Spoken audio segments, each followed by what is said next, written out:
Forgot about that.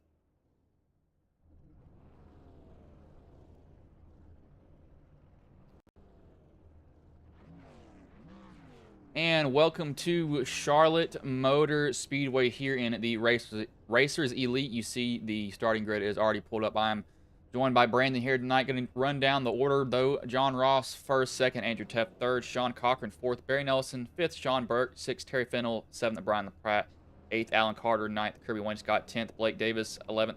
Brandon San Filippo, 12th. Rick Kennedy, 13th, Brandon Biddy. 14th, Brandon McGraw. 15th, Pete Polini. 16th, Steve Vest. 17th, Kyle Hess. 18th, Dennis Kane. 19th will be Frank Chavez. 20th, Steve Sizemore. 21st, Steve Castle. 22nd, Chris Goxel. And 23rd, Jack Kelly. But, Brandon, what do you expect to see here tonight at Charlotte? Well, I don't expect that we're going to see what we saw last night. Absolutely, right? Last night was just absolutely calamity at the finish. But tonight, these truckers are gonna lay it out here on the line under the lights of Charlotte. And I think tonight we're going to see a really, really good race. This truck races well here. In fact, it races well at most mile and a half. So we'll be able to see some outside runs generated, especially off of 1 and 2. I suspect the outside line 3 and 4, even the low line. I expect to see a lot of side-by-side racing tonight. Yeah, I don't really know what to expect in these trucks. I do know that they're running the high horsepower, low horsepower, high downforce package here, so it definitely is a lot. It's really draft reliant. I need to open my trading paints too. I just realized that, so these guys can get an actual paint refresh for that. As looks like everybody has gridded, so we are waiting for them to get there, and they have now. So I thought they were rolling off. They kept kind of edging their way up there. And my trading paints will not let me reset. So there we go. It's actually doing it on its own now. Yeah, so what a qualifying run by our first two, right? John Ross, Andrew Teft. John is, I've raced with John back in the day and racing with Andrew. This is going to be a fun battle to watch with John Ross and Andrew Taft, as long as they can keep their trucks clean and pointed in the right direction. But then you got Cochran. I've never seen Cochran run here in Racers Elite. You may have Bryce, but then you got Barry Nelson and Sean Burke, and I know those guys are pretty quick. So pretty good solid top 5. It'll be interesting here. It's 100% fuel, 134 laps. So if I'm guessing if they can go halfway, they'll go to lap 68-ish, somewhere around there, kind of in that, yeah, probably around in that area. They can most likely go to probably lap 72 to 74, I would say, around that. So we'll see what they'll do. I don't know what tire fall off is going to be. I think this should turn into a multi-groove racetrack, though. We'll see guys on the bottom and the high line. Most of them will probably be around this first seam, though. You can run up against the wall. That's actually what they do in the next gens a lot. They run up against the wall at this track. But Pace Truck does pull off here. Be Ross and Teft leading them to green as the green flag is in the air. We are underway here. Goes late in the restart zone. 44 does control the start.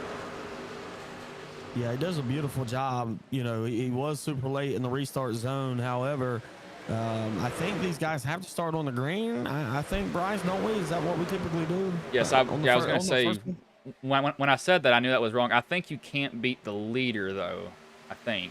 I'll give you a black flag.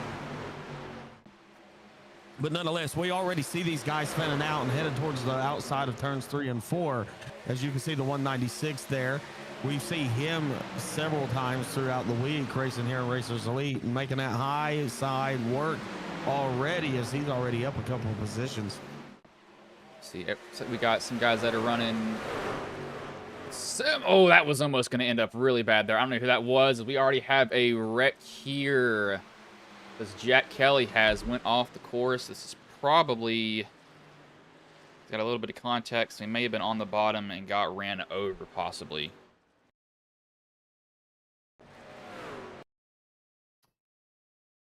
Nope, looks like there's a checkup here. Nope, looks like he did get run over. I was correct.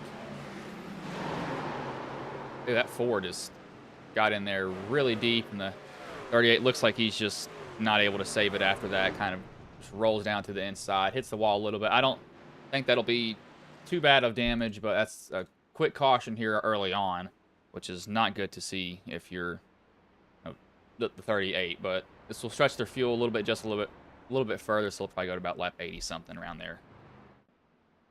Yeah, so I mean, if you're going to have a caution and you are the 38, Jack Kelly, this is the perfect time, right? Now you get to come down pit road. You're going to have plenty of time to work on that race truck. Hopefully, not have to use that fast repair. So yeah, I think this is the right. You know, if you want it to happen, this is the right place for it to happen. See what he will do. Looks like Cochran will also come down. He's got no damage though. This would be a fuel play. Oh 06, the 4's probably checking for damage. Looks like on his, 'cause I know he's probably gonna have. I would be if I was him, and if you can't see it, because some people will actually, and I'm one of them. They'll disable their spotters and they'll use crew chief instead. I don't think he says the damage, so the 4 can't actually see as the 38 slid through his box. So that will send about 4 people down pit road now. So right now we got John Ross, Andrew Teff, Barry Nelson, Terry Fennell, Alan Carter. That's going to be our top 5. And then you got Sean Burke, Kirby Wayne Scott, Brandon Sanfilippo, Brian LaPratt, Blake Davis. That's going to be the next 5. That's 6th through 10th. We got Blake Davis in a race with us tonight, Bryce. The 11 in the 11 truck. He had a very eventful super speedway race last night, to say the least. Yeah, I called him a little Hocevar, and I don't even know what happened during that race last night. That's, to be honest with you, that was, yeah, that was just, it was a race. It was kind of weird. Nobody, yeah. For the fans at home, me and Bryce talked about this, right? After the race last night. And we both equally told each other, we wasn't for sure how to call that last lap. So, yeah, when you get the commentators, kind of sidetracked and dumbfounded at what to call, it's a wild finish nonetheless. So, I don't think we'll have that tonight, though, Bryce. Well, I mean, never say never. I wasn't surprised. Let me turn my mic down a little bit. I wasn't surprised by the wreck, coming out of 2. I really wasn't, but I knew they were going to wreck in 3 and 4 because the way he was coming, at him. But it's just, it looked like he almost got taken out to a certain extent, but I know he didn't. But I was like, what are we doing? I don't know. It's the racer in me too was just so baffled by what I just saw. I was like, that really just happened on iRacing. Which there's some weird stuff that can happen on this sim, but that was one of the weirder things for sure. Yeah, and I think that's what caught me off guard too, right? Was the racer side of me. And so we walk a fine line when we do commentary / race, right? Because the racer in us wants to call things one way, but the commentator side of us has to call it a completely different way. So, yeah. John Ross is elected to take the outside, though, Bryce. This is an interesting call. I want to see how this plays out. Now, he'll be the control car for the restart. So, I think this is an okay move, but I want to see how much this outside line can generate. It'll be interesting. I'm like Jeff Gordon and before he retired, he was one of the worst people at restarts. I can't restart worth the crap. So it'll be interesting to see if this 44 gets going. The start is on him, which is the one thing that you have if you are the leader. That car below you can't fire off. You can also kind of make sure they're not rolling getting into it. You can just slow down a lot further. Like that 44, he's actually Teft is going to try to roll it here. Nope, looks like that 44 he was just way ahead. Thought Teff was going to try to time it, but it looks like Teff was way off there on that restart, and that 44 will just jump out to a decent lead now. He'll have that pretty easy for him. Yeah, now we're going to see 2x2x2 through the rest of the field. You got Fennell outside of Teft. I think Teft actually cleared there. In fact, he did. But then if you take a look back through the field, they're still 2x2x2 as they head into 3. Kind of looking around Nelson, the Wonder Bread 196. We got the 93. He's ripping that higher line, trying to get it going up there. The 37's with him too. He's trying to get to that quarter panel. Can't quite get there. We'll shut that off. As we got somebody around behind that looks like, oh, here's a big one. The 47, the 2, the 11, the 30, the 707s. I heard the tires screeching. Need to turn off those notifications. Getting a notification for every time somebody got passed. So, oh, that 2 is going to come up and clip Blake Davis. Davis he can't do anything right here. He's basically just sliding. 2 comes right back up the track, right in the path of the 101. 30 gets involved. The 47's got nowhere to go. The 1 can't go anywhere. I think the 13 may be fine. How did the 86 get through that? Kyle Hess, looks like he's squeezing his way through there.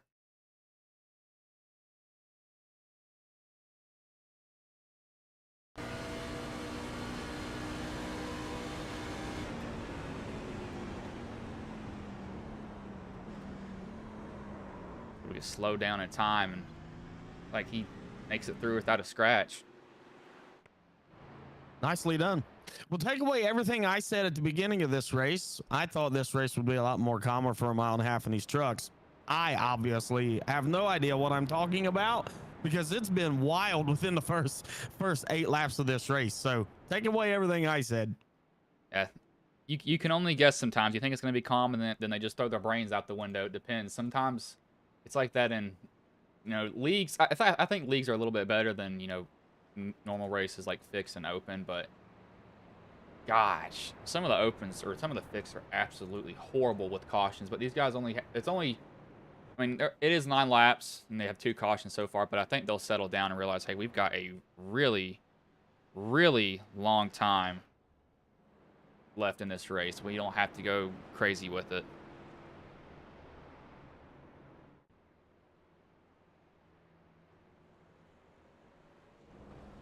Most of these guys will pop their fast repair. That 4 is destroyed. Oh, we got a Bungles car up there. Who is that? Shame on you, Sizemore. Shame on you.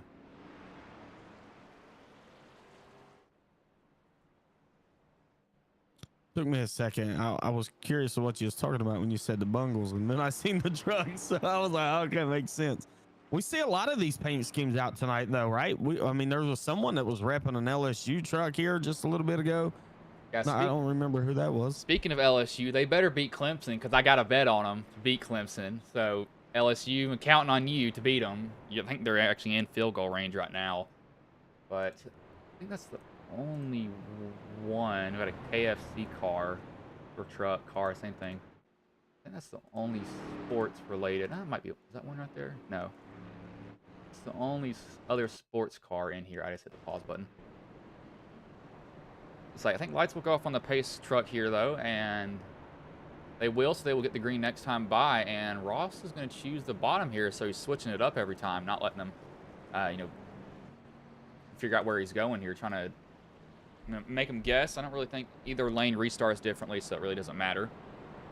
Is the 44 and the 50 teammates? Let's look. They're in the same Discord. It'll be Ross, 44, and I don't see John Ross, so I don't see him. I thought maybe that would have been by design, right? Because the last time the 50 lined up behind the 44. And so I was thinking maybe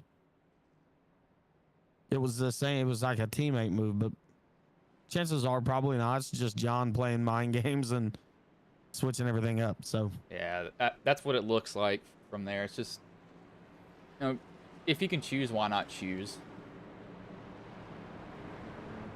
Watch, I'm actually going to try to make my OBS a little bit bigger just so I can see this race. There we go. I really need to get a 4th monitor.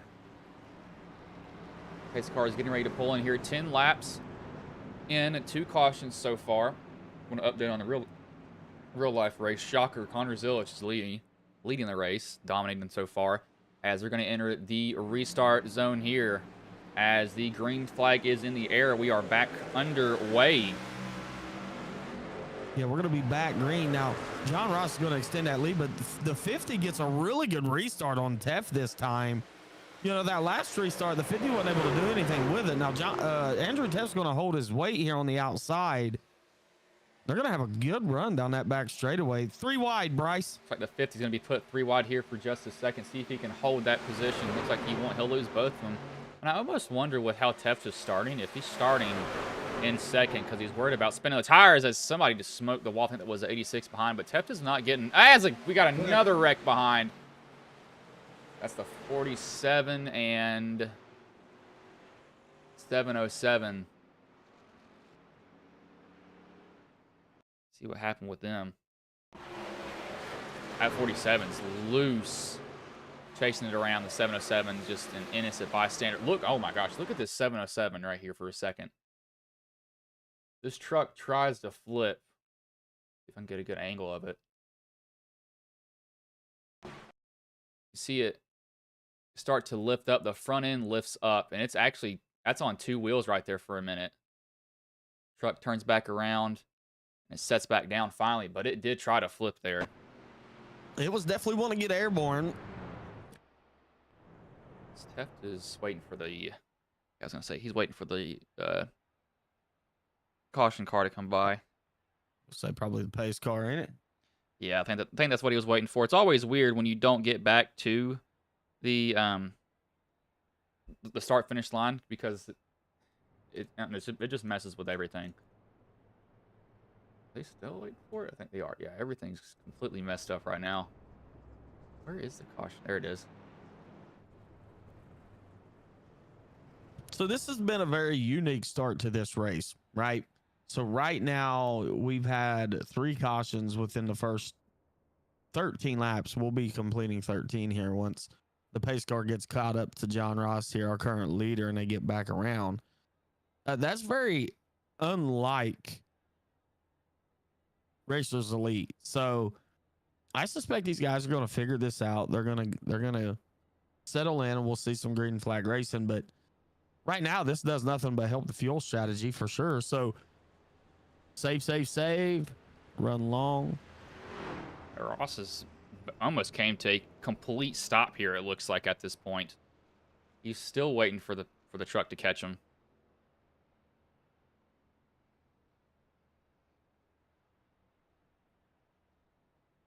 Wow, I don't know. This timing is completely messed up.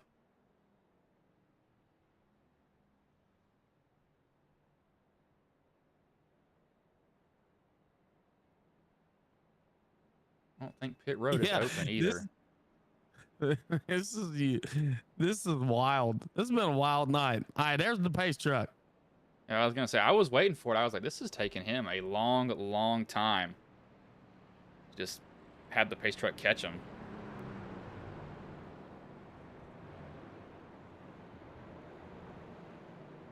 Yeah, and the lights is out on the pace truck. So we had 2 pace laps with letting the pace truck get caught up. And then John Ross is going to choose the outside here. So again, it's just a mind thing. You know, he's inside, outside. He's just having a good time behind the wheel of that race truck. Will be 14 laps of 134 done. Let's push their fuel a little bit further, so probably upper 80s now for their laps that they can run. Some guys have came and topped off on lap 8, lap 3, lap 7, so they're a little bit different on fuel also.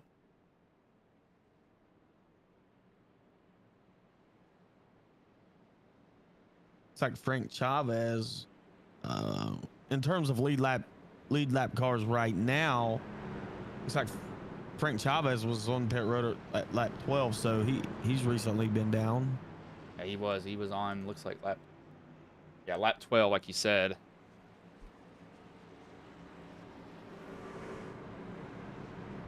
Pace truck will finally pull in here, though, after we have that really weird extended caution because of where it had to catch the whole field. As the green flag is in the air, we are back underway here. Tef does not get a good restart, but everybody else in that outside line doesn't get a good restart either. So I think Tef is going to be able to hold his position for now, and looks like he will. Yeah, he will. He'll be able to hold the position here, but it was almost like the inside line checked up. And it kind of stacked them all up. But the outside line didn't get going either. I don't know. It was a weird looking restart, but yeah, Tef will be able to fall in line and assume that second position. Him and Nelson's going to take that high side, though, through 3 and 4. Nelson got a pretty big run and going to try to get to the outside of Tef. I think Tef is going to try to maybe fake him out here a little bit. Yes, he's going to run a little bit lower. Actually going to give Nelson the outside, so he's going to let Nelson roll it if he wants to. And Nelson's almost got the quarter panel. I thought he was going to have it coming off the corner. Got no other choice but to give Tef the shove down the front stretch now because of that. Now Nelson's the one guy that we've seen inside the top, say 5-10, really dedicate to running out outside, and so he's made a couple positions up, being able to do that. Let's see if he does it again this time. In fact, he's not. Biggest mover right now, though, is Jack Kelly. He's up 13 positions. We already have, looks like, 3 competitive cars, or 3 competitive trucks pretty much out of contention.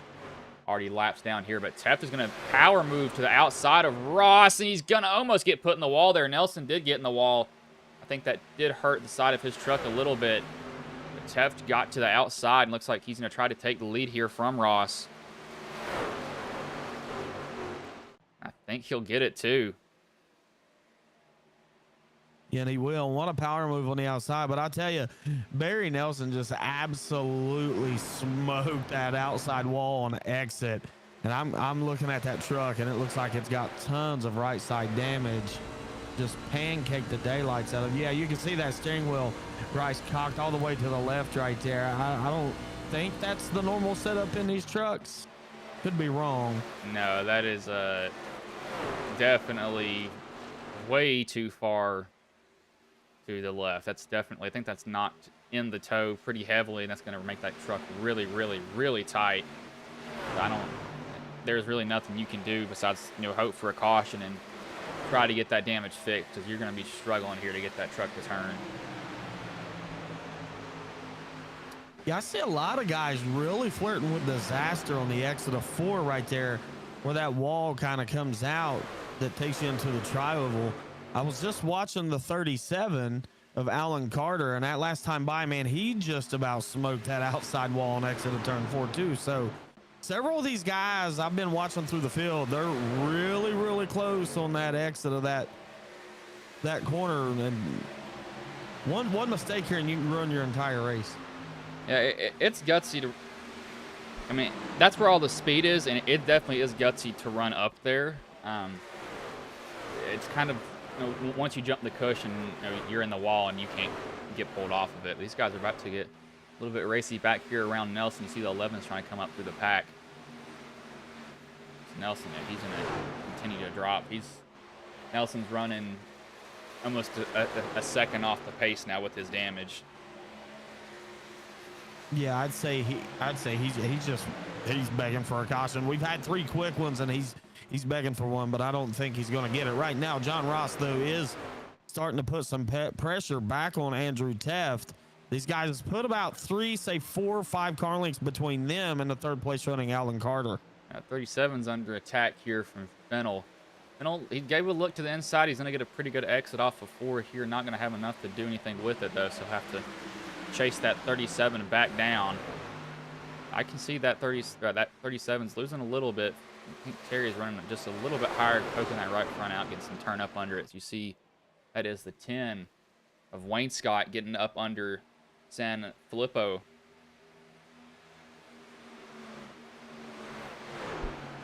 I'll tell you, Brandon Sanfilippo is one of those guys I like to watch, man. He's very smooth, very consistent, and does typically usually have a decent long run style of driving style to him. So keep an eye on him to see how this goes. Now, John Ross has since moved to the top here, Bryce, and he's been able to generate some runs.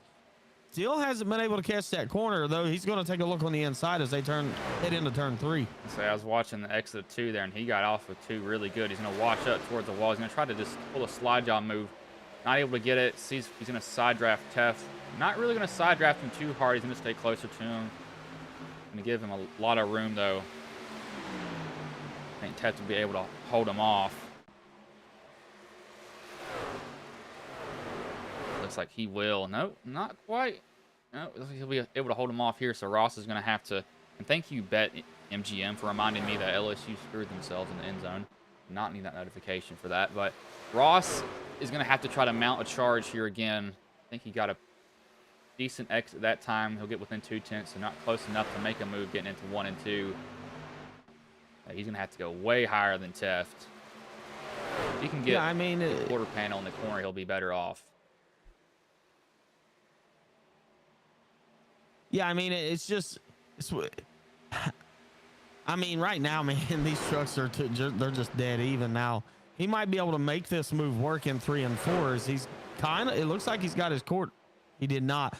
So right now, Teft is able to work his truck wherever he wants to. Outside, inside, middle. Seems like he's got speed all over the racetrack. That 44 is going to get up under him. I was going to say, I was looking and I kept seeing Blake Davis flashing on my screen. Evidently, he brings out the caution. Where's he at in my board? There he is. Like that's coming off a 4 here. I say, I kept seeing Blake Davis went off track.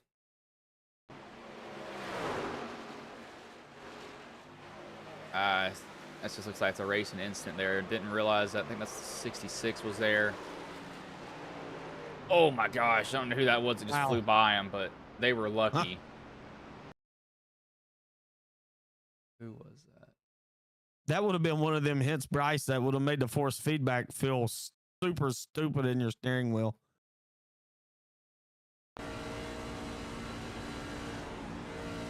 Oh my gosh. That is, yeah, you do not want to see that happen if you are the car behind him with that guy coming right back down the track. Because that will end your day for sure.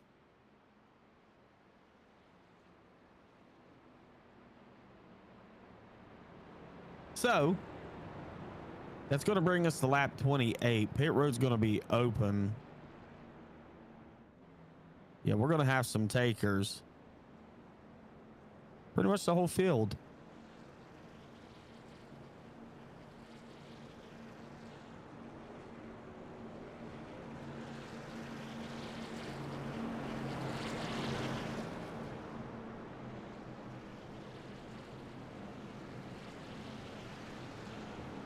This will be 4 tires and fuel for these guys that are coming down. No one's going to take 2. That's going to be a weird move if you do that. I mean, more power to you, but I'd take multiple tires. Here, I wouldn't take just 2. So no change up front. Teft will win the race off pit road. He's going to be followed by John Ross. So no change. You're going to have the 98, 44, 37. And then it looks like San Filippo maybe picked up a couple of spots on pit road. He's going to come out 4th. And then we're going to have Terry in 5th. That'll be the top 5. Hold on, let me go. So we got a 2-tire stop here. Kelly, McGraw, and Sizemore. It looks like he sped. Never mind. And he pulls off to the side. Okay, I have no idea what's going on. Yeah, we do have some 2-tire stops here, but everybody else looks like they were 4 tires and fuel. I think this will get them to actually probably around lap 100 here at their fuel now.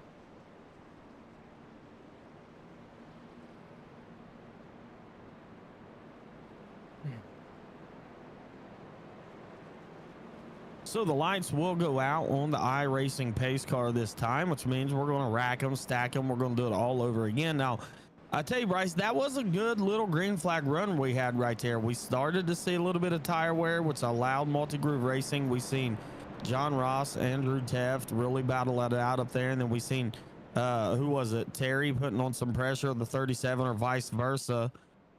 So we get, 15, 20 laps onto a set of tires, man. The racing's really starting to come in for multi-groove.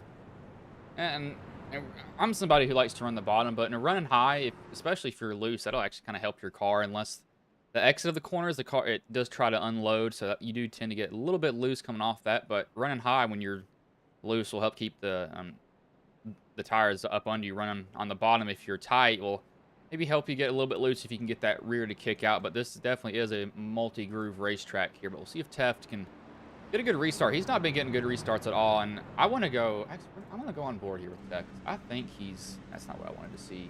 Dashboard. That's what I want to see. So he's in 2nd. Ross is in 2nd. Does Ross shift down to 1st? I want to find out if he does, because I think he is.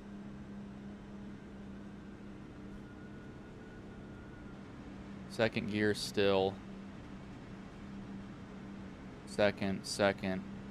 He's still in 2nd, and I just saw the lights. They extended yeah. I was getting ready to let you know. Yeah, they extended it back out one more lap on us. I was confused, and then I looked up actually because when we do that, we have to look at OBS because we don't actually see those overlays. But and I saw the lights, and I was like, oh, that's interesting there.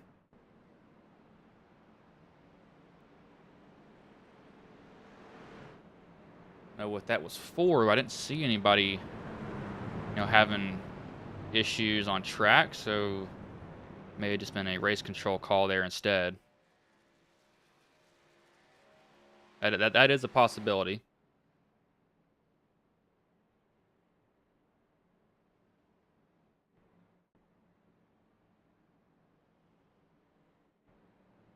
It will get the green this time by, though, at least.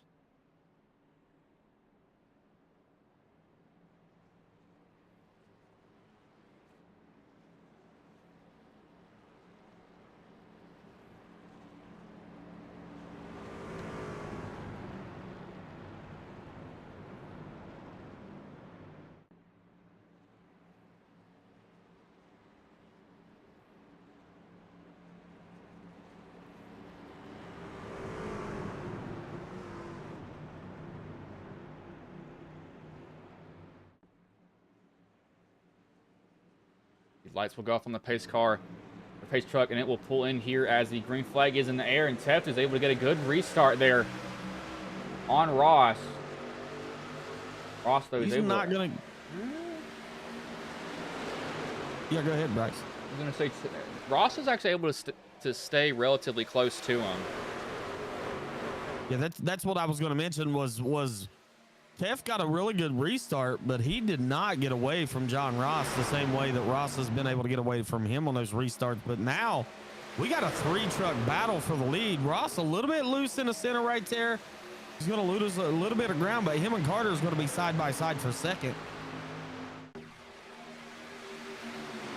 37, see how hard he wants to fight there. Looks like he's going to try to get this position on Ross, but Ross is going to have a pretty big run on that outside. See that 37 get it really, really loose.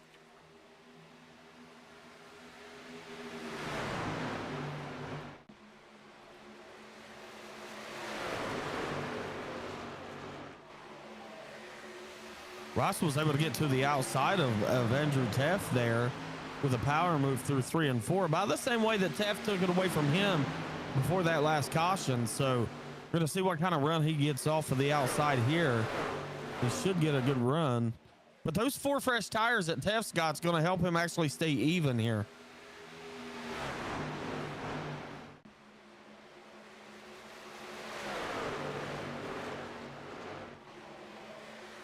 .37 gets in the wall there just a little bit, and Teff's going to get a massive run getting to Ross down the backstretch.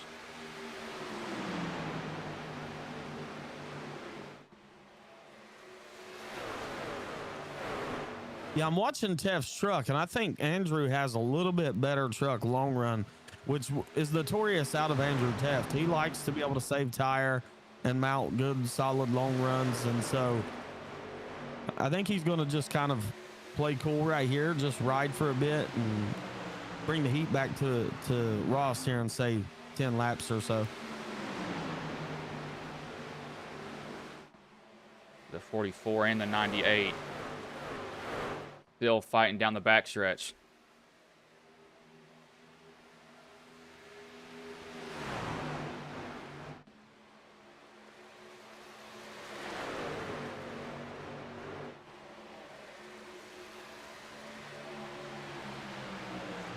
Yeah, this is one of those tracks where you can have a lot of patience, right? You get some green flag runs going, you can have a lot of patience. You can settle in line, especially with this vehicle, with the truck series. You can just about run this place nearly wide open, and so you can be patient. You can back up the entries a little bit if you need to, if you want to, save tire without losing too much track position. So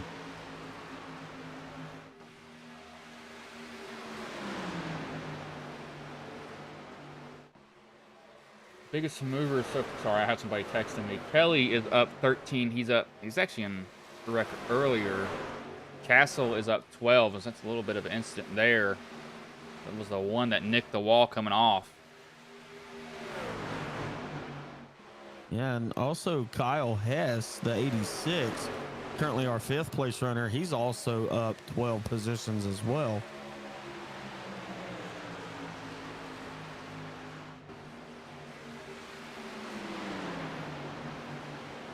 The 1, the 4, 38, the 196. That 196, I wonder if he got his damage fixed. I think he popped his fast repair. I don't see. No, he's getting that manually fixed. I can still see some at the very, very top there. As Ross has gotten around theft.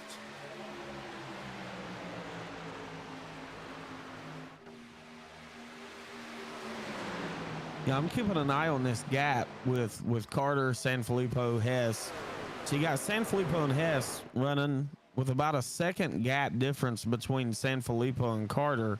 I've been keeping an eye on that, and it's slightly starting to shrink between the third and fourth place cars. So I think over the next 5-10 laps, we'll start to see tire wear really start to come into play here. Yeah, I just don't know how much it's going to fall off because they've only lost about 3/10 right now at the moment. So it's not like they're falling off horribly, but some of them actually want to see what they run. So we got 30.2s right now at the moment here.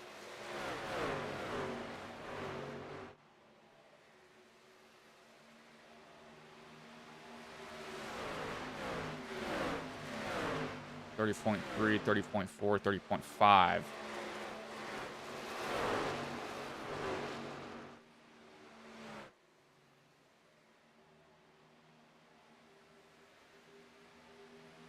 want to look. What sponsor is Kyle Hess carrying on that truck?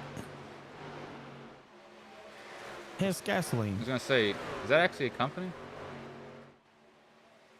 I think it is because that Hess, that green Hess on the hood looks really familiar to me.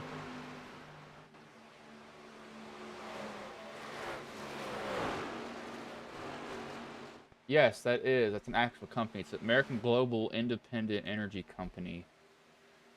1919 when it was founded. I had never heard of Hess, but evidently they're freaking rich. They got billions of dollars. I've never heard of that company before.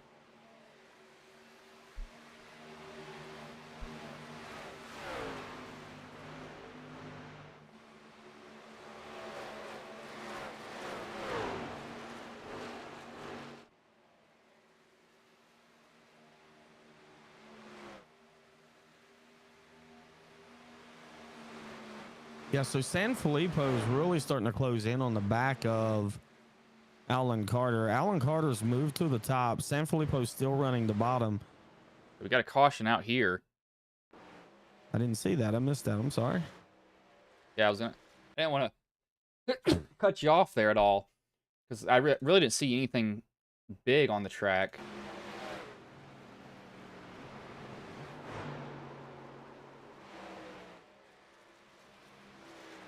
Okay. Oh no. Not sure. You blow up?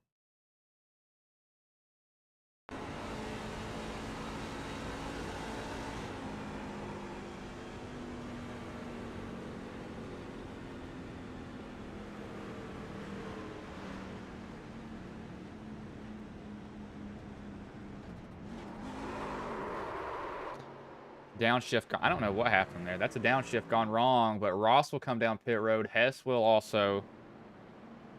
A little bit of strategy being played here, Brandon. So, if you were up there, would you have pitted? Because some people stayed out, some people came down pit road. Well, I mean, these guys were last on pit road about lap 30, say 28:30. It's only about 15 laps. I don't know. I'd have probably stayed out here.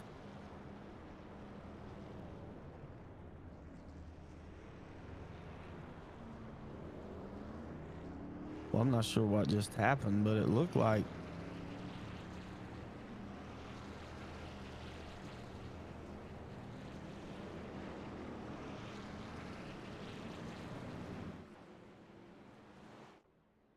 We got Teft, Carter, Sanfilippo, Fennel, Wayne Scott, Burt, Castle.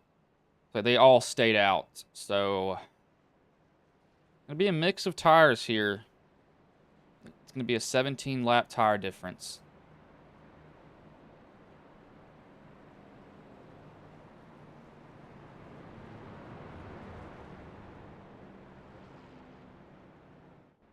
I'm kind of baffled right now.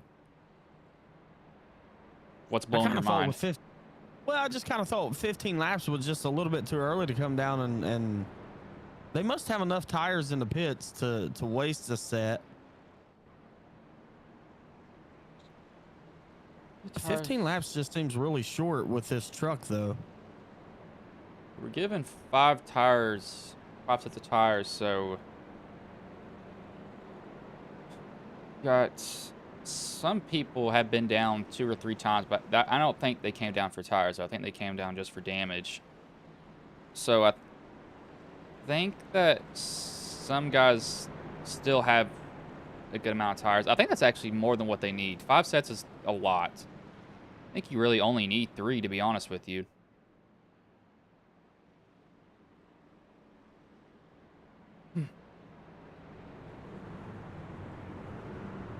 I think one of our front runners may have had some sort of an issue and has maybe parked his truck for the night. I'm not showing John Ross.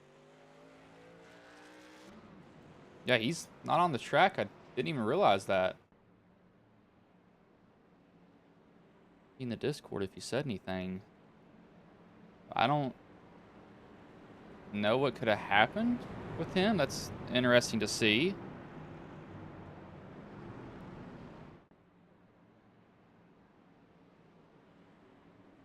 Well, that's going to turn the race back over to Teff, Carter, Sanfilippo, Fennell, Wayne Scott's going to be the top 5. Yes, pace truck will pull in here as the green flag is in the air. We are back underway here now. Oh, I think the 50 spun the tires and got into the wall. He's going to lose some spots here. Looks like he is staying up and away from everybody. He is lost. He's back to 9th now, so he's lost a lot of positions here. It's not good for him. So they get it sorted out up front, though. The 98 continuing to lead Brandon up behind him. The 37, I almost said 36. 37's looking to really, really run that high line. Not able to get a good run, though. Here comes a 93 of Burke to the inside. Almost clips him, as he'll keep it straight, though. Yeah, the 37 is going to go back to the outside, see if he can't generate a run on Brandon Sanfilippo. He's not going to be able to this time. Right now, Sanfilippo is going to be unable to stay in tow of Andrew Teft. You got Burke right there, Kirby Wayne Scott. Burke is running that higher line. We've got about 3 or 4 people running that in kind of upper lane. Looks like they're getting a pretty good exit, too, is this, the 2 truck here of Rick Kennedy trying to go too wide and get a position. Not able to get it, though. But he's going to try to get it. And Barry Nelson running that high line so he can get a good run off the corner. Looks like he will. He'll be able to draft off of Hess just a little bit, too, because of that. Yeah, I believe Hess and Dennis Kane's going to be the first 2 trucks that was on pit road. It's going to have the 4 freshest tires. And right now, that Kyle Hess truck is... He was getting a lot of pressure put onto him by the 196 of Nelson. He was bouncing off the wall there. He lost some positions because of that. The 50, the 196. Oh, so close down the backstretch. These 2 are going to race hard now. 196 is just going to stick to that high line. I think that's really the only option that he has, too, because of that. You get boxed in when you run high. Yeah, you do. You just know where to go. They're looking to go 3 wide right here, though. I'm glad they figured that out. 2 looks like he washed up, or sorry, the 1 washed up a little bit as the 2 will get on by. But still racing hard.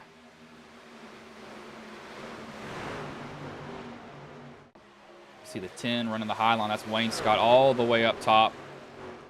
Trying to hold on to this position. Tell you, there's a truck on the move right now, and he goes by the name of Dennis Kane. He's really letting those 4 new Goodyear tires really shine and go to work for him. He's made up tons of spots since the restart, and he's now up inside the top 5. It looks he's like as if he's in 4th. He's going to be battling for 3rd here as these trucks enter turns 3 and 4. for the 37. Oh, the 37 gets in the wall there. It's going to make him lose about 3 or 4 spots here. Actually, he's able to kind of jam up the field behind him. He only loses about 2 spots there, so 2 will go on by him. But Teft able to keep it up out front here. Let's see what else he can do. Yeah, I tell you, that 37's actually done that a couple of times tonight, Bryce. We've seen him do it. And so that truck's loose. She is way, way up out of the groove there. I don't know how he could have beat that truck up so much, but evidently he's done something to it as, there we go, the 707, or around the 707, I should say. It looks like it was the 30, and the 1 clips somebody else behind, and that will cause a big wreck here. It was the 101 that got clipped.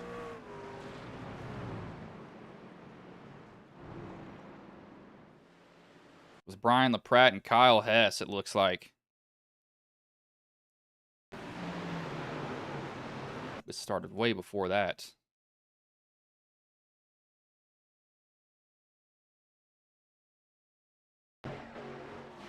'30s.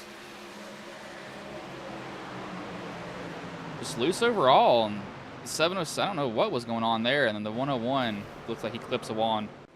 Or sorry, the 1 clips a wall, comes down and hits the 101. That'll put 2 guys with the meatball, 1 with the black flag.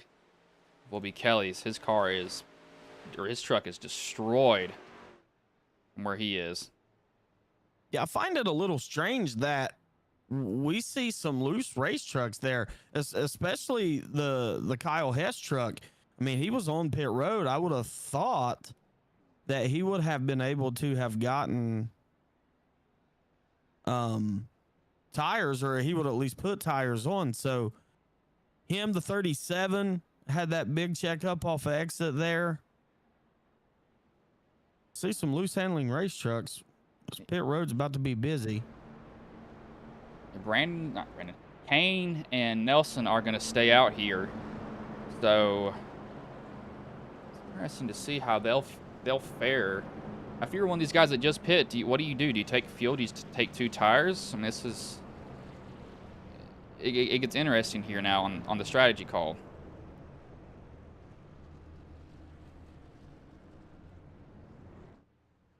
Like it's 4 tires and fuel for everybody on pit road.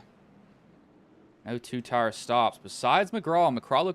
McGraw looks like he took 2 tires possibly with a 7-second pit stop.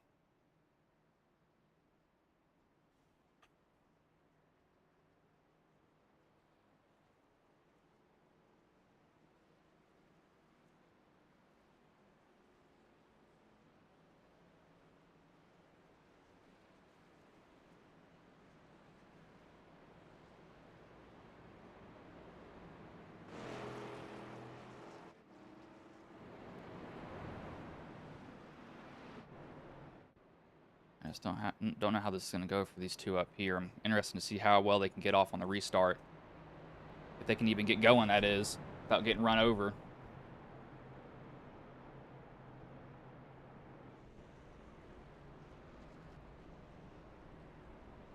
Yeah, it's been an interesting race so far. Now, the guy that was on the move before that caution come out was the Ford Dennis Kane.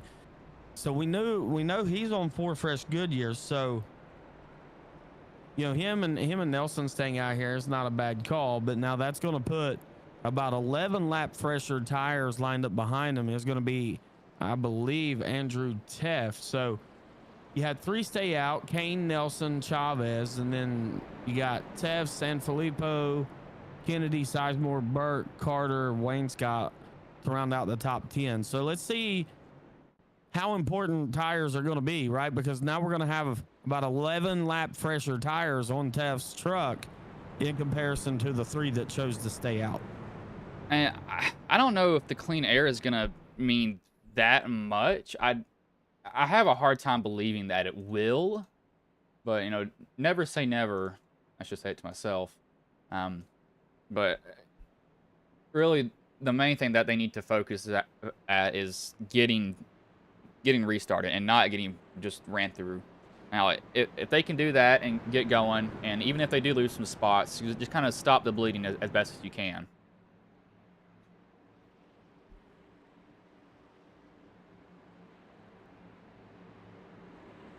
Pace truck will have its lights off here as it will get ready to pull into pit road.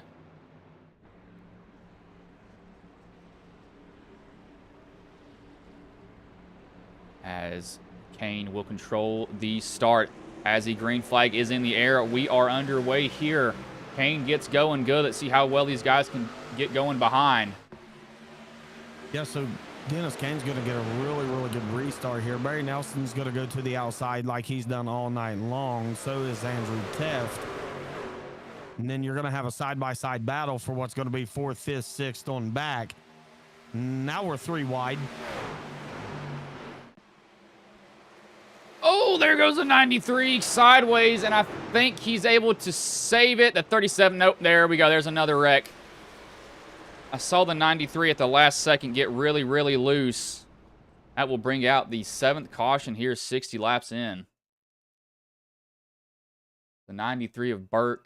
Can't tell if he got tagged there by the 37. 37 got ran into, and that got him loose, and then down into the 66, and the 93 just can't escape all that carnage. It actually looks like he can get away with almost little to no damage on that truck. Maybe some fenders that just need to be pulled out there possibly for him.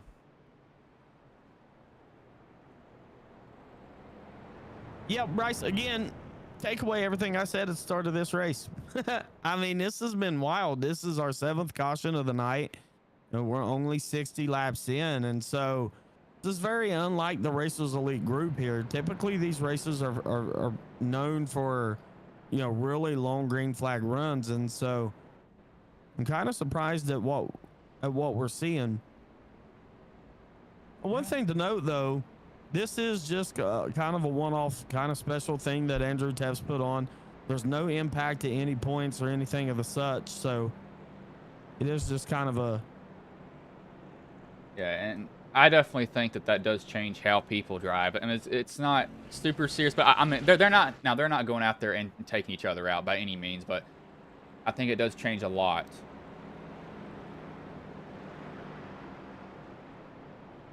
Yeah, I don't disagree, right? I mean, if you're out running for points and trying to win a points championship, then yeah, right, you're gonna race a little bit different. Now, we seen last night in one interview that we did last night with Blake Davis, he told us, in fact, yeah, I was driving a little bit aggressive, maybe a little bit too aggressive, but he was on the verge of points and he was tight and he was trying to do what he could to make it in for, you know, the playoff for the Super Speedway Series. And so I agree, right? Early on in a season, you might not see this type of racing, but these one-off deals like this, drivers are going to be way more amped up, way more aggressive than they usually are. I think that's just what we're seeing here tonight. Had some people come down pit road, none really of note, however, so we'll kind of just keep it up here. A little bit past halfway. They're close to halfway now. So they will need to get about 8 more laps to be halfway on that. The lights should go off on the pace truck here. And I think they do, so they will go green next time by. Looks like Kane will restart on the bottom. Nelson will restart up top.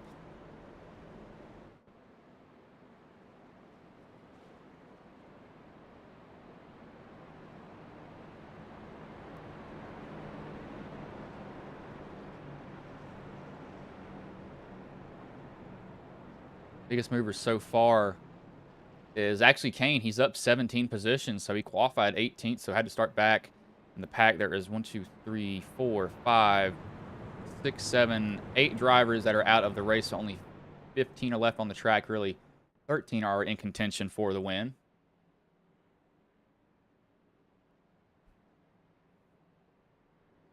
Bryce, has Connor Zillage won the Xfinity race yet? No, they are under caution. Actually, they're in overtime right now.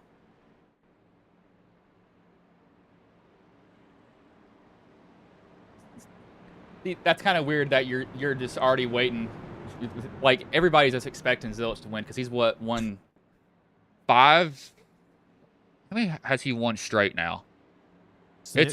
I was gonna say it's a lot. Well, technically, he won Daytona, but that was Parker that basically ran the good majority of the race for him. But Pace Truck does pull in here. Kane will control the restart here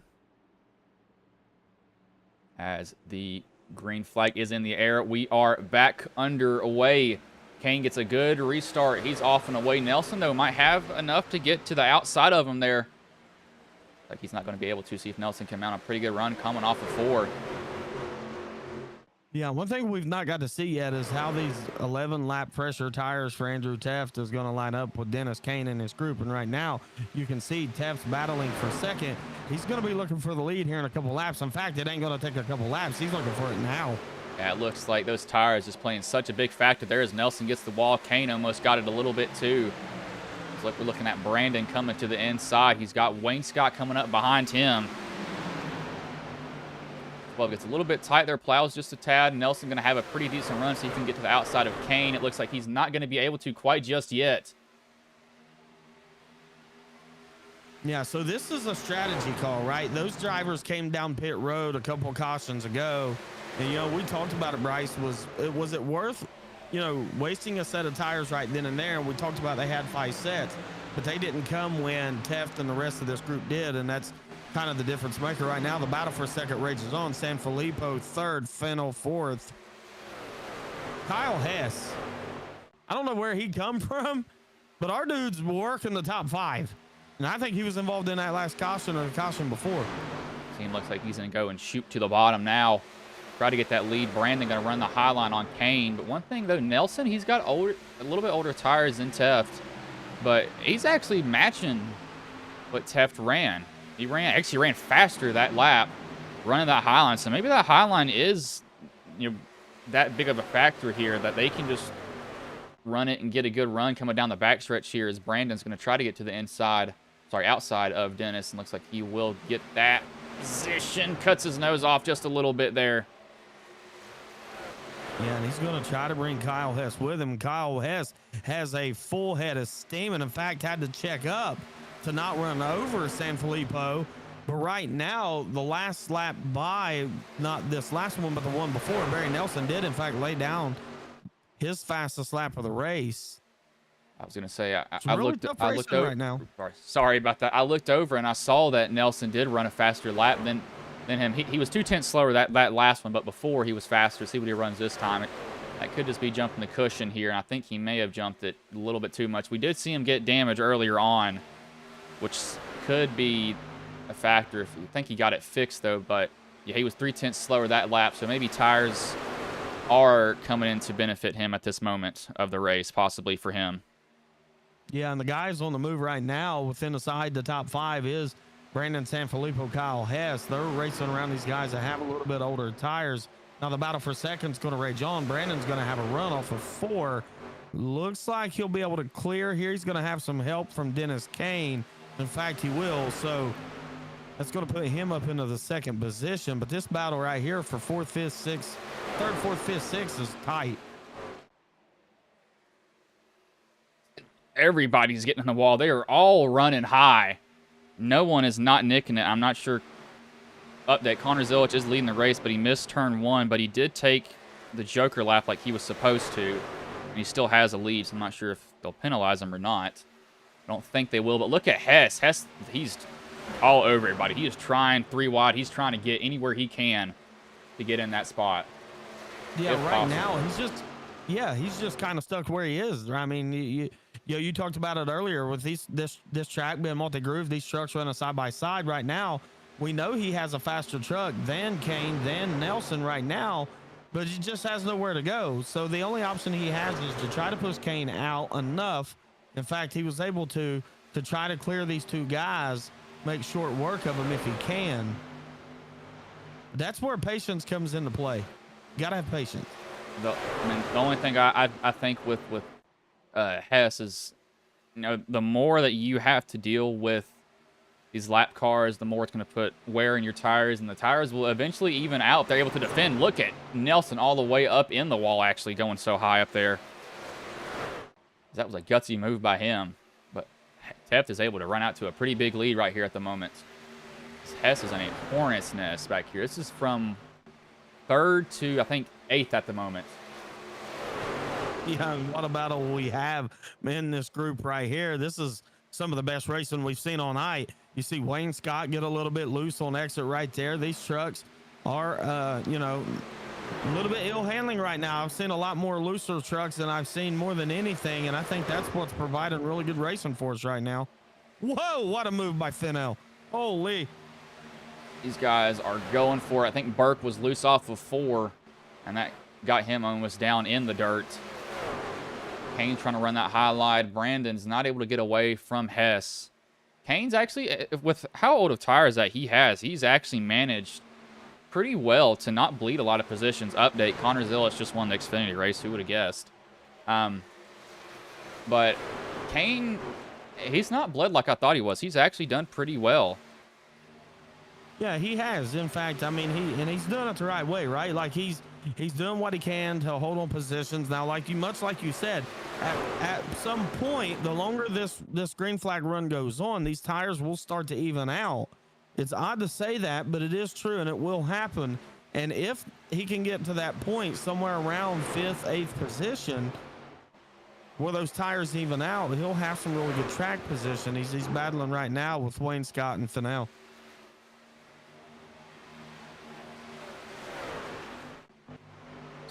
Look at how I'm going to look at Kane's times. His times were 0.2 slower that lap, but I want to see what they truly even out at, because I think that he's managing them to a certain extent. I'm just curious how it goes for him. Excuse me. So no change up front. Still the same 3-4 cars. We've got Test, Sanfilippo, Hess, Carter, Wayne Scott. That's the top 5. Right now, Wayne Scott 6th, Terry Fennell 7th, Sean Burke 8th, Barry Nelson 9th, Steve Sizemore. That's going to round out the top 10.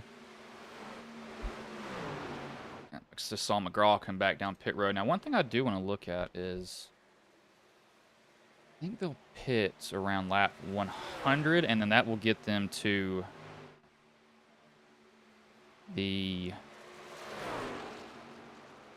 that'll get them to the end. I don't know. Do you come at lap 100? I'm guessing that, and that's me guessing that it's going to be, fuel will last that long. It'll last on 50 laps, which I think it will with the 100% fuel.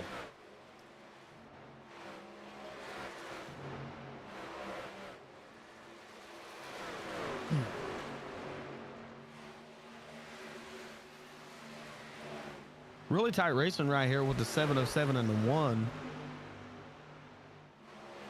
Or sorry, not the 1, the 88. I say I was kind of confused. I believe you're talking about the 08? 08. Is it 08? Yeah, it looks like the 88 from here, but it's not. It's 08 on that truck. That is Barry Nelson trying to make his way up here. Fastest car on the track has been Brandon by just a little bit. Let's see what he runs. He's actually a little bit slower that lap. I think Teft is married to the bottom at this point, so it's gonna be hard to get him off the bottom. Yeah, it is. And in fact, we know that's where Andrew likes to run. I got to conversate with him after a 3rd place finish at Nashville Super Speedway on Thursday night. And the one thing that he told us during that interview was how he likes to run the bottom. He wants to stick to the bottom. Feels like he can save tires there, and he's one of the best that does it, especially here in Racers Elite. We see him up front all the time, just about every single night. We see him within the top 3, top 5, and yeah, it's going to be hard to get him off the bottom if Sanfilippo catches him here. Brandon cut off a little bit. I think he cut off about a 10th that lap on Teft.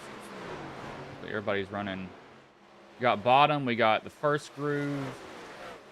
Bottom a little bit higher groove. There, 2 of them getting the wall. That was Wayne Scott and the 37, but they just keep it going. It's who got into it harder there, pretty much. We should have a counter for how many times Carter gets that 37 truck into the wall on exit of 4. I'm going to say that's probably the 6th or 7th time tonight that, whoa, what a beautiful save by the white truck back there. I'm not sure who that was, but that's probably the 6th or 7th time that Carter's... He's gotten to that wall on a exit of turn 4. I believe that was actually Kane there, who was able to save it coming off the corner. This 57 and the 10 though, trying to fight. This is for the 5th position, top 5. As that 50's right on the bottom. That 10 is extremely, extremely loose. He's just going to give way. Davis is coming through. He's a lap down though. But I think Wayne Scott may have made his rear tires mad because that truck is way slow. Actually, he may be coming to pit road here. He is way off the pace. I don't know what's going on with him, if he's just been so hard on the tires or something else like that. But that's not normal to see.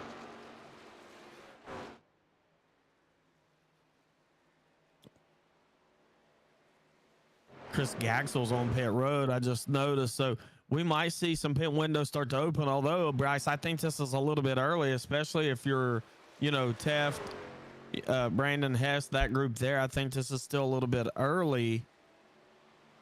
But we are starting to see some takers on pit road.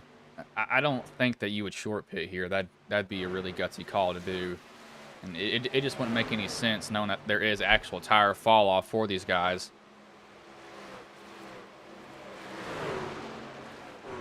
Is the 4. This battle right here has been a heck of a battle. So Kane's actually working his way back up here now a little bit. He's running actually even lap time. Some of them are a little bit faster laps than people in front of them. As hello Hess, go ahead and go through the dirt.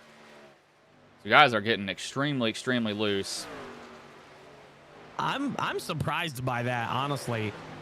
Watching how this is playing out. Yeah, I mean, I enjoy commentating and being up here and hanging out with you. I kind of wish I was in the truck right now. I ain't gonna lie. Watching these guys have their hands full of these trucks, man, this is fun to watch. No, actually, let me ask you this. So, when's the last time you ran Charlotte in iRacing? Monday night when I got the win. You called me to the win Monday night. Oh yeah, I forgot. That sounds so stupid. So what I think is happening with these guys, I don't know why I didn't even realize that, but what I think is happening with them is they're getting, later on in a run, it's really noticeable off of 4, and I think there's actually a tunnel off the exit of 4, and it kind of makes the truck lift a little bit more, and then it kind of packs it back down. I think that's what's causing these guys to get so loose off of it, because if you run high, it definitely does get loose, and it wants to come back down the track on its own. Yeah, I would say. I mean, I'd say you're pretty spot on if you want to know the truth. I mean, honestly, so the exit of 3 and 4 for me here is different than 1 and 2, right? So 3 and 4 has a little bit tighter, like what I would say, pinchier exit off of the track than what the exit of 2 has, and so it's a little bit of stranger exit. I'm seeing Teft start to struggle a little bit loose on exit 2, so. This handling is starting to play a factor. Now, when we ran the Gen 6 here, the Gen 6 car wasn't this loose. So I kind of wish I was in the truck, man. This looks fun. So I remember when I used to race for a race team that built setups. Every setup was loose, and you talk about loose. Oh my gosh. I mean, you're about spinning out every single lap, but I mean, it had speed for sure, but it was ridiculous. So I'm not somebody. I like loose to a certain extent, but when you're wrecking loose, that kind of is like, oh gosh, oh no. But Kane I'm surprised he's held where he is. He's done a pretty good job so far. Yeah, and he's starting to work his way back forward. I mean, he's riding 5th right now. He's putting pressure on Carter for 4th. And in fact, you said it earlier though, Bryce.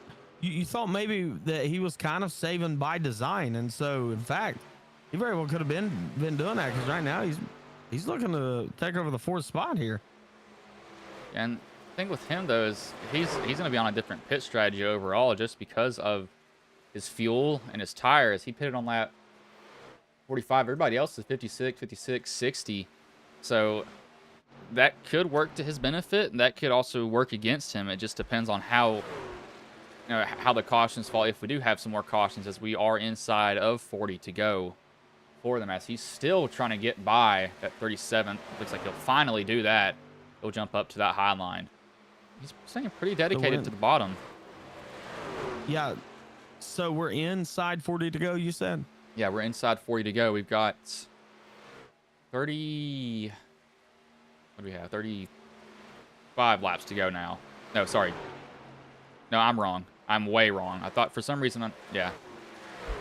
You're right. We're not inside 40 to go as the 4 gets really loose. I can't No, do I was math. just.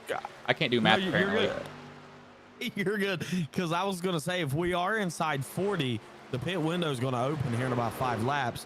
I would say we're, what, 45 away from the finish? 40.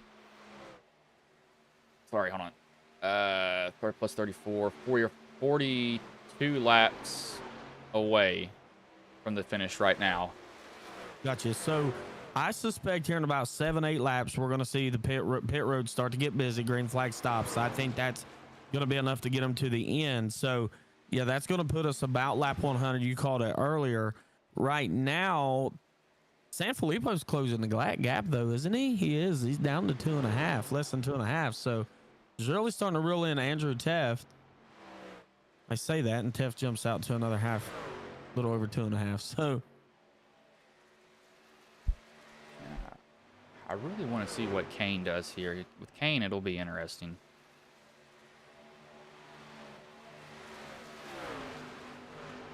See, he's trying to chase down who? Kyle Hess now for third. So, and Hess is right in front of him, and he's been running a little bit slower, a little bit less than a tenth a lap faster than him also.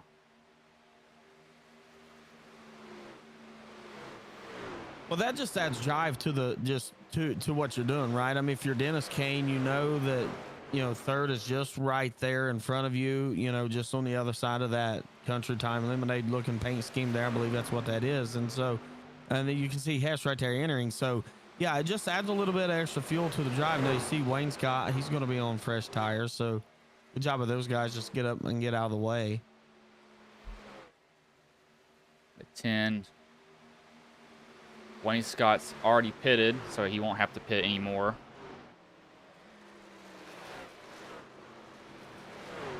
Oh, there he comes to pit road. And Hess. Looks like he'll come with Hess at the same time. So I wonder, I'm going to keep an eye on Kane here. I think he may be able to save his tires to a certain extent and just be better overall, I think.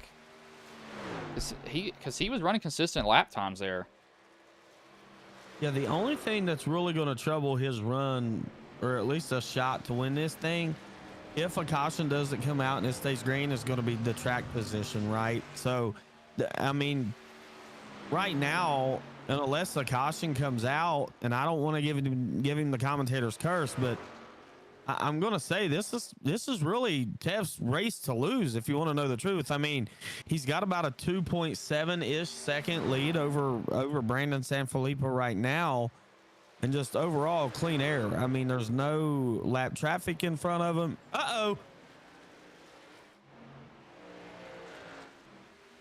No, what happened? I was trying to look. I don't see anything. What did you see from your view?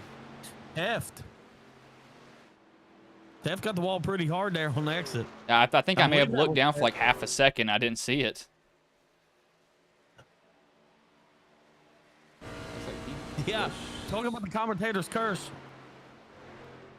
Yeah, I was a little bit confused. I looked down for literally that one corner, and he's going to come down pit road. So I'll rewind it as you know, we'll see where he comes off. But I looked down for literally half a second there. As Brandon, he'll grab the lead now. So we'll see when Brandon comes down pit road. Once Brandon pits, then we'll go and look at the incident with Teft here. Looked like he just got a little loose off and just got the outside wall. It was going to be on the exit of 4. Sanfilippo's going to stay out. He will assume the lead here. Now, this is a strange call. You know that Teft just had trouble. You was catching him rather quickly. You know you can make it to the end.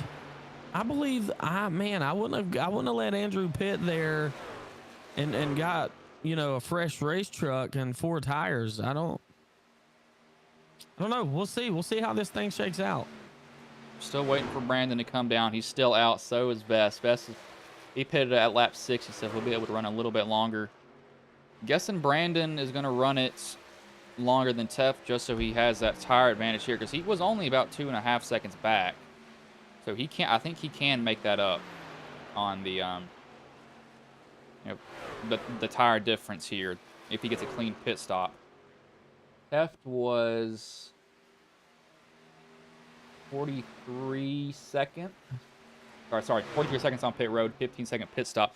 He, however, is behind Hess. Hess came 4 or 3 laps earlier. Hess is behind Burke.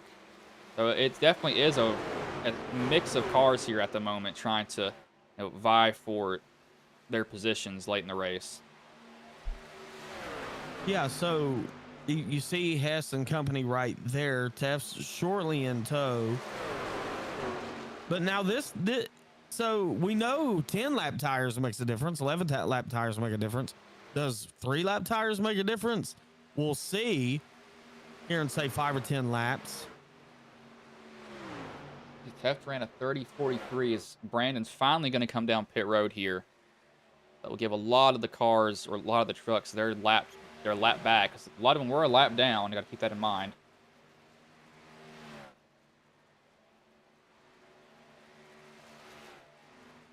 See where Brandon merges out, though. I wonder if him staying out a little bit later will hurt his time overall. Right now, you got Teft entering turn 3. You got Sanfilippo still getting rights put on. They're going to be putting the left sides on. Andrew Teft's coming through 3 and 4. Now he's actually going to be exiting 4. So there's Teft. Sanfilippo is exiting pit road now. So that was the battle for the lead before the green flag cycle. Now we still have some guys on the racetrack. You got Steve Vest. He's still out there. He hasn't pitted yet. But then you got Kyle Hess, Sean Burke. With the way that Hess is running too, he's got clean air. He doesn't have to deal with traffic.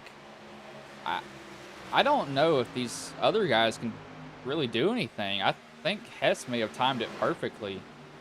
He very well could have, and he was kind of one of our faster trucks right before the green flag cycle went down and away, or at least was right after that last caution.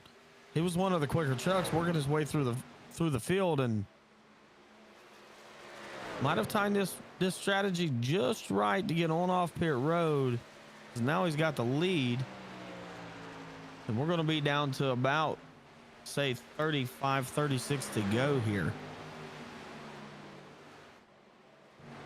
F ran a 30.18 compared to Hess's 30.39, so he is faster than Hess right now at the moment, and he does have clean air in front of him, so he may be able to catch him.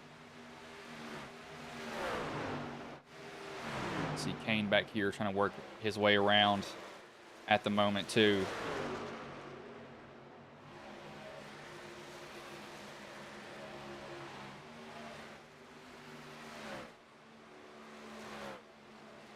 Looks like Hess is really, really loose. Kind of in the middle of the corner. It looked like it was kicking out on him. So I don't know if he's having to deal with a loose truck right now at the moment. But it definitely did not look steady for him at all.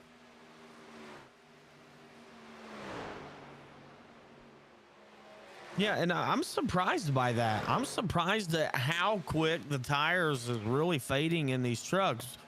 Or at least for us to see loose type racing out of these trucks. So, because I mean, he was on pit road at 95. He's only, I mean, that's 10 lap tires. Well, that's about right, Bryce, if you think about it, because Andrew Teff pitted during the one caution, had 11 lap fresher tires and drove to the front. So seems about right. And Hess he is literally foot to the floor. I just went on board there for just a little bit, and I could just hear him. He's only cracking the throttle just a little bit because he is trying to keep up as much speed as possible. They're going to run down Vest here. Vest is not going to. He's really a non-factor at the moment. He will get past, as you see the 196 of Nelson get in the wall just a little bit. He's getting into the wall as the 06 is getting into the wall a lot.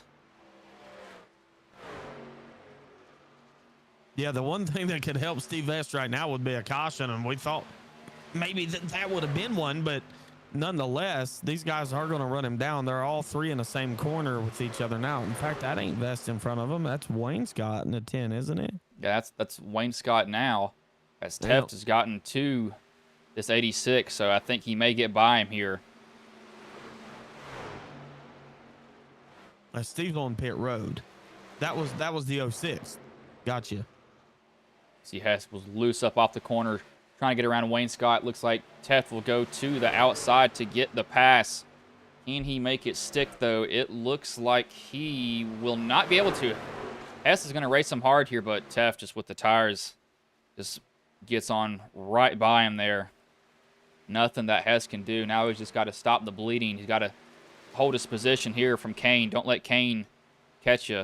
Kane's had a good rebound here. We kind of rolled the dice, staying out the last caution. Bled a little bit, then stopped it, and then actually started gaining again, so he's done a pretty good job.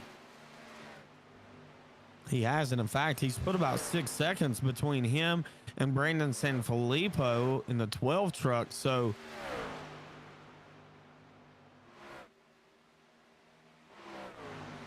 Biggest mover so far this race is tied between Hess and Kane, both for 15 positions so far. So let's see what these guys can do here. One thing that Teft is worried about is this lap traffic up in front of him. He's going to have 2 trucks to get around it. It's like one of them will be Davis, so he's got to keep that in mind. Just don't make any mistakes getting around him. It's Hess, no, sorry, not Hess. Davis and the 13 of Chavez. He's going to put him a lap down.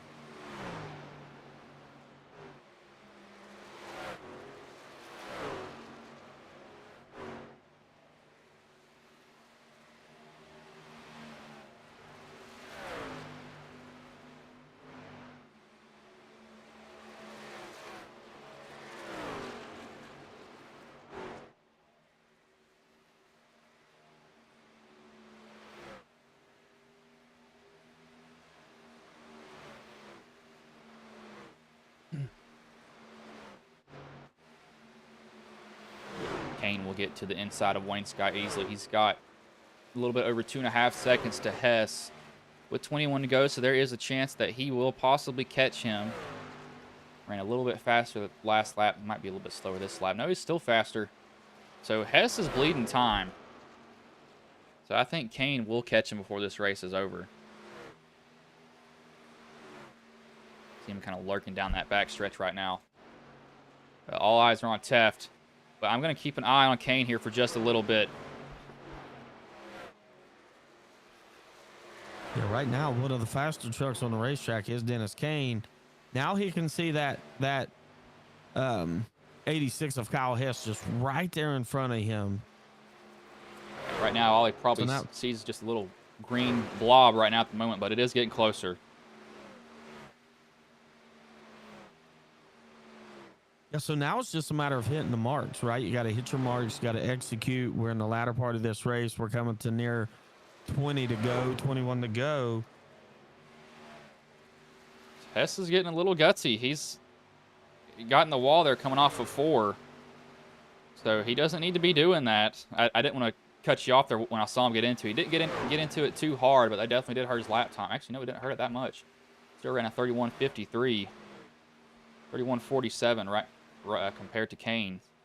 Kane was about less than a tenth faster. Yeah, and Sanfilippo's starting to close the gap on Kane even, so 20 laps to go. This is going to be a wild finish. I mean, we'll see where this thing shakes out, but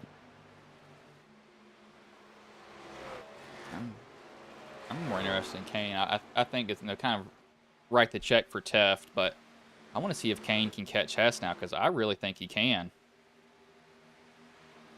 well, I like the lines he's running, right? I mean, I go back to Monday night when I ran my Gen 6 here, and so yeah, I like what he's doing. He's running some, but then he got loose on exit right there. I would try to move my entry up just a little bit to counterpart that somewhat. And I would probably move to the middle high side here, at least in 1 and 2, to see if I couldn't carry more momentum. In fact, right there's Hess. Yeah, he's gaining on him quick, Bryce. See what Hess can do here. Kind of hold off Kane. He is definitely gaining time on him. He's got it up under almost a second now. pretty much a second at this moment. He ran 5 tenths faster that last lap, 3 tenths faster that lap. So he is gaining a lot of time on him. 2 different lines. Hess has moved up a little bit. See where the 4 is running. I think he's running up off the bottom just a tad too. Yeah, I think if the 4 was to move up just a little bit more and open that entry in the 3 and 4, just like that, I think that he would be able to have a little bit better drive off. Now, the problem is with the 4 is he's getting to the apron really quick, to that white line really, really quick in 3 and 4. And I think if he would delay that just a little bit, he'd get a better run off, and I think that would help improve his lap times. But I was going to kind of say the same thing, that because I really noticed that last lap that he just went straight to the bottom, and that's just not good for him overall tire-wise. That's really going to cook the tires, and once they don't like you, it's not a lot of fun from that point on for him. So we'll just see how that goes. yeah, and now Sanfilippo's caught Kane. Yeah, and Brandon, he does have really, really fresh tires compared to these 2 guys in front of him. He has lap 102 tires on that. Yeah, look at see how loose that truck is off exit right there, Bryce. That's what you said yourself. That was what you was about to mention, that you got to open up those entries, right? Enter a little bit higher, drive that exit off a little bit straighter. That truck is out of control right now for Dennis Kane. No question if Kane's giving it all he's got, because he is. But tires just going away. You can only drive so hard with the tires that you got until they literally just don't have any more grip for you, and they just cannot handle the car or the power that you want to put down. It's just going to start slipping everywhere on you. Yeah, now see Sanfilippo right there. Did you see that entry into 3 and 4 and that exit off? He opened up that entry just like we was talking about that Dennis Kane needed to do. And look at that run he was able to generate to get past Kyle Hess there to move into second. And so let's see if he does it again in 3 and 4. This lap truck here may play a little bit of a dividend to that. I think that'll but be. Man, what an entry into 3 and 4 he had. This will be a little bit of a throwaway lap here for Brandon, because I think the 196 of Nelson did ruin his exit a lot there. Yes, the 196 smoked the exit. He ran a 3165. Yeah, really opens that entry. He's going to get a good drive off. Yeah, that's what we were talking about with Dennis. Let's see if he opens this entry up here.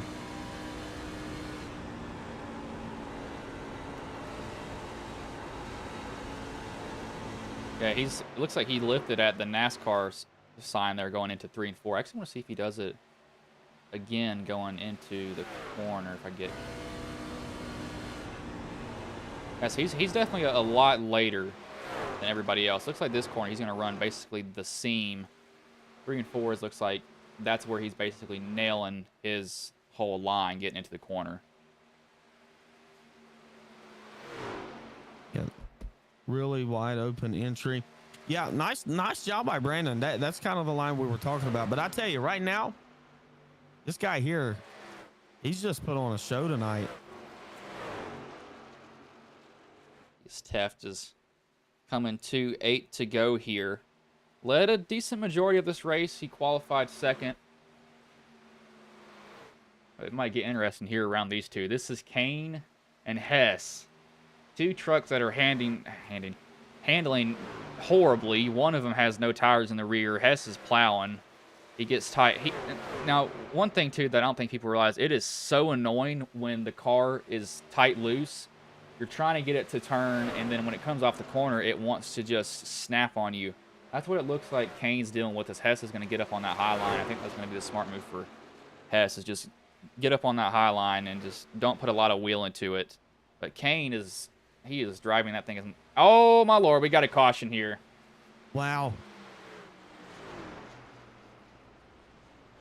Blake Davis. Yeah, you can see that right front.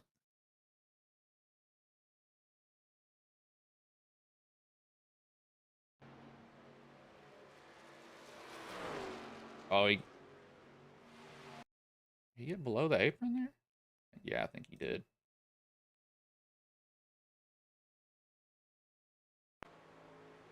Yeah, he just got the apron, then correcting it, still trying to correct it, just pounds that inside wall.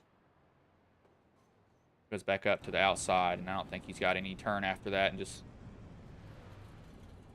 stops below the apron. He's still rolling.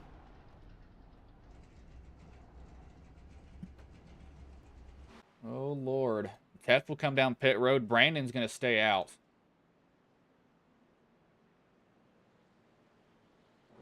Strategy, strategy, strategy.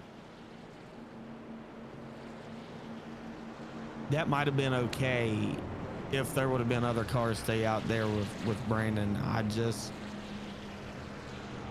going to say, there's not a lot of cars on the lead laps. So that's going to hurt Brandon here. I think Brandon's going to have to hope for a quick caution and that we get a green-white-checkered on him. That's what will benefit him the most. Now, there's two guys that this helps. We kept an eye on them. It's going to be the 86 Kyle Hess and the 4 Dennis Kane. So we're going to have 30 lap old tires out front to restart this race. So you don't want to line up behind him. So I think we'll see how this shakes out and who's around San Filippo. And I think these are going to be a host of lap cars. So these cars are actually going to have to drop back, I believe, and that's going to move Tef to the outside. So Hess is going to be... That's going to be the worst case scenario for Kyle Hess, is to have to line up behind that 12 and those 30 lap old tires.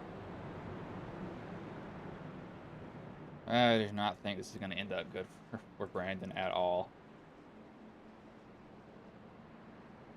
Yeah, I don't either. I mean, we know 11 lap old tires matter, you know, or at least 11 lap fresher tires matter in comparison to the older tires. So, you know, Brandon's going to have just about 30 laps when we go back green on his tires. He was last on pit road at 102. So he's going to have 29, 30 laps on these tires.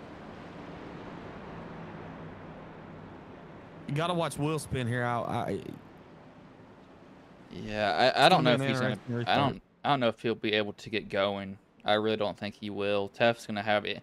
Even if he does, Tef is gonna be able to, to stay with him, and he's gonna have such higher grip in the corners that he'll just be able to just basically keep it flat in the corner. He'll just be able to floor. I don't know if Brandon will be able to. Yeah, I don't think so. I think right now what you got to do is, if you're the 4 truck, you need to pay attention to that 12, and when that 12 launches, you got to go. Put everything on the back end of that 98 that you possibly can to see if you can't help generate a run through turns 1 and 2 to clear down the back straightaway and give yourself a chance to try to win this race. That would be my strategy in this scenario. We'll just have to see how it goes. It's all eyes are going to be on Brandon if he can even get a good restart with these old tires. I mean, they're not super old. They've got 20-ish laps on it, so it's not like it's horrible. But Pace Truck will pull off here as the restart zone is in effect, and Brandon blinks, and we are back green here. Tef gets a good restart, though. I know that blink messed with everybody on that, strategically timed. Brandon's going to try to get ahead here, but Tef's going to try to hold on to that quarter panel. Not going to be able to get to it. I don't know why Brandon... Did he just give him the outside? He did. He just gave Tef the outside. He was clear up out there. So I think that may be the nail in the coffin for Brandon. I'll have to see what Hess can do here.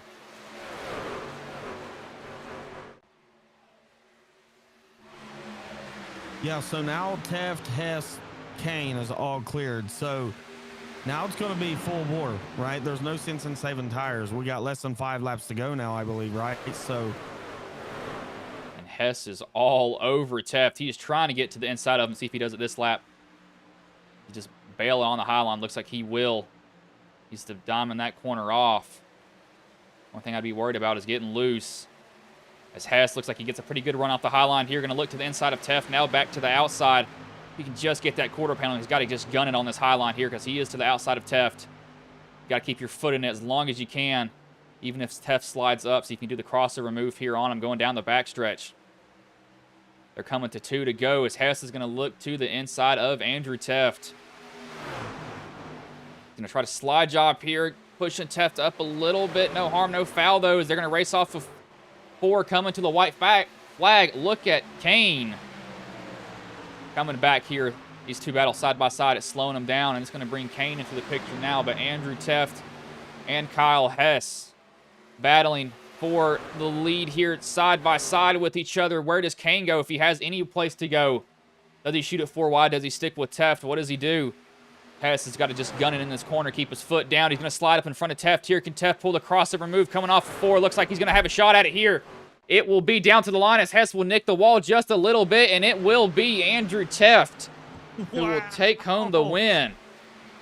Wow, what a crossover move, Bryce. Holy. I'm going to say it may have worked if Hess didn't barely nick the wall coming off of 4 there at the end. I think that's what really hurt him there. What a crossover move. Dude, what a finish. Oh, my. Hess gave everything he had right there. Watch Teft do a burnout here. Thought the wind was going to slip away from him, but he was able to keep it.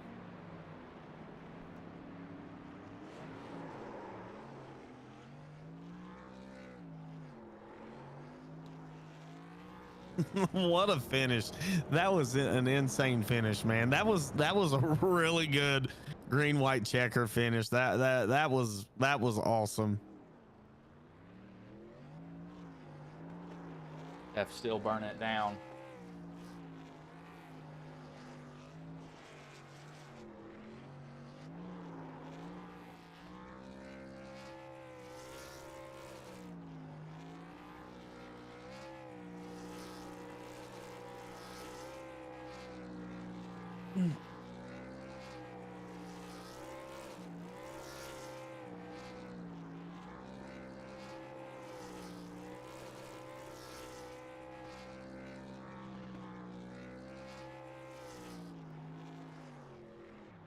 Teft is definitely giving all he's got for the burnout here. I think he may be done with that, so I'll pull up the race results. I'll go to a blimp shot here. We'll bring in the 3rd place driver in Dennis Kane, if I can find him. There he is. Hey, Dennis, this is Bryce and Brandon in the booth. Got a copy? Hey, how you guys doing? Man, so you saw that unfold coming down to the finish line. You couldn't find a way around him, though. But you pulled a little bit of a strategy early on, and it seemed to have paid off for you, But how was the race for you overall, though, man? Because you did pretty good overall tonight. I knew it was gonna be a long race, so I wanted to start off pacing myself, hoping that we get some long green flag runs. So I wanted to start towards the back to qualify. Started to have some cautions. Yeah, I took that tire strategy, where a bunch of people didn't pit. I think it was the first one on new tires. That got me to the front. Another caution came out, but I didn't pit. I had to hold my race position. I didn't get swallowed up as bad as I thought I would. I think I dropped back to like around 8th. But then after the tires evened out, I drove back up into the top 5. And so like as the race was going, I kind of was wondering, what would have happened if I could have stayed on the same tire schedule as everybody else, because we had the tires to spare. Then that last caution came out, and well, here we go, brand new ball game. And, so did you expect those tires to even out like they did? Because I thought you were going to drop a pretty decent amount. Then you kind of stopped the bleeding, then you started gaining there. So were you surprised by that? I was actually. I was surprised when I started catching back up to them guys. I was like, oh, all right. And that's what made me think, what if I was on the same tire schedule as everybody else with the long run speed that I had? Maybe I could have pulled this off. How was it dealing with these tires once they wore? Because it seemed like a lot of people were getting loose as the run went on. You were tight in the middle of the corner if you didn't hit the bottom. 1 and 2, you could run the middle. pretty decent and sliding around there. But 3 and 4, if you missed the bottom, you were getting real tight. But then if you ran the bottom, you were going to be loose coming out as well. You were kind of sliding the truck coming out. So it was fun. The setup was fun. They're really racy. You definitely had to take care of your tires. Yeah, it definitely was a interesting race. But before I let you go, is there anybody you want to thank? Any sponsors you want to shout out that may have been watching the stream here tonight? Sure, I give a shout out, of course, to Racers Elite, Mid Atlantic Racing, Shenko Custom Designs, Night Owl Racing, Racers Elite Network, Chicken Coop Racing, the boys. Uh, so there we go. I mean, everybody, you guys for broadcasting. Let's keep it going. All right, man. Well, I'll let you go. Good job coming home third tonight, man. Yeah, thank you. Dennis Kane, the third place driver. We will bring in the second place driver in Kyle Hess. Hey, Kyle, this is Bryson Brandon in the booth. Got a copy, man? Yeah, man. Can you hear me? Yeah, you come home just a little bit short there. Tried the slide job move and it didn't work. What was going through your head those last 4 laps? Because it was going to be between you and Tef there. Um, there wasn't really much going on. I was just enjoying the race because this is my first race in probably a few months. Because I kind of got burned out on iRacing, so I deleted everything off my computer. And today, I put everything back on and got my membership going again. And the only thing I really had in my head for this race tonight was just to have some fun. Not, I wasn't really thinking about coming home in the top 3. So So how hard was it to pass? Because it seemed like it was relatively kind of easy because it was a multi-groove track here tonight, it looked like. it was kind of hard. Just off turn 4, it gets really tight going into like the tri-oval, and you get really loose. So going through those sections of the track be really gnarly. I would try to set them up in turn 1 and get a run through the back stretch, so maybe I can get down into them in 3 and 4 on the bottom instead of being on the top. But if someone was next to you, it was almost like it was like an arrow pull. It'd kind of slow you up. It made me tight, is what it did. It made it really hard to turn, so I'd have to lift a little bit. Yes. So I'd say overall it was probably about a medium to medium hard on getting passing done tonight. You were driving the wheels off that thing. I saw multiple times, and me and Brandon both saw it. Like you were kicking that rear end out. You were driving it for all that you had, but Yeah, it was it was definitely loose for sure. There was a few times I thought I was getting ready to lose it. Be honest, there were some of them I was like, "Yep, here comes the wall," and I don't know how I kept it straight. yeah, it was. I did not think you were going to be able to keep that car up under you sometimes, but before I I let didn't you, either, but I really didn't. well, So, before I let you go, is there anybody you want to thank? Any sponsors you want to shout out that may have been watching the stream here tonight? man, I just thank Andrew in the league. I don't really have any sponsors or anything. Like I said, I'm fresh back in it, so it's just me right now. I might be looking for a team for one of these next seasons that come up, but for right now, I'm probably just going to try to run these free races and on the weekend until the next season starts. All right, man. So maybe we'll see what happens between now and then. All right, man. Well, I will let you go, but good job coming home second tonight, man. Man, thank you. I appreciate it, and thank y'all for putting on the broadcast and taking y'all's time out to do it, man. As that was Kyle Hess, the second place driver. We will bring in the race winner in Andrew Teft. Hey, Andrew, this is Bryson Brandon in the booth. Got a copy, man? Yeah, I got you. You come home with the win there. Caution with 5 to go. What was going through your head at that point in time? Did you think that kind of like, oh, this is great. This is where I lose the race because of something that happens here? Yeah, kind of. I'm not sure why the 11 couldn't roll back to pit road there and decided to draw a caution, but I'm glad it worked out in the end. I guess we wouldn't have had that exciting finish if it didn't happen. So want to thank Kyle for racing me clean, and man, that was just a ton of fun. Hey, so you led a good majority of this race, so you really didn't have to pass that many cars. But how did this truck handle tonight, especially as the tires got worn out? took a good while for any kind of handling problems to start popping up. I would say for the first third of the run, I could just glue it to the paint on the bottom, and then maybe toward the middle of the run, it would start pushing a little bit, and then on really old tires, you'd start to spin them off a little bit, and right before my last pit stop, or second to last pit stop, not counting the one that happened under yellow at the end there. I actually snapped loose off of 4 a little bit and hit the wall. Not sure if you guys caught that, but had my fast repair and was able to just pit that lap and use that and not really lose a bunch of time. So just a little edgy on the very late run. Yeah, so what was going through your head really that last turn, especially because, Hess went for the slide job and it worked for a little bit. Then you got in the wall coming off the exit there.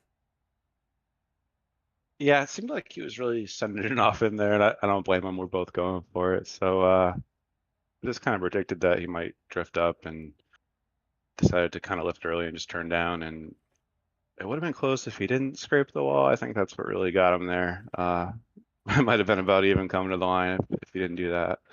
I wasn't sure how it was going to work out, but yeah, it was a lot of fun. All right, man. Well, before I let you go, is there anybody you want to thank? Any sponsors you want to shout out that may have been watching the stream here tonight?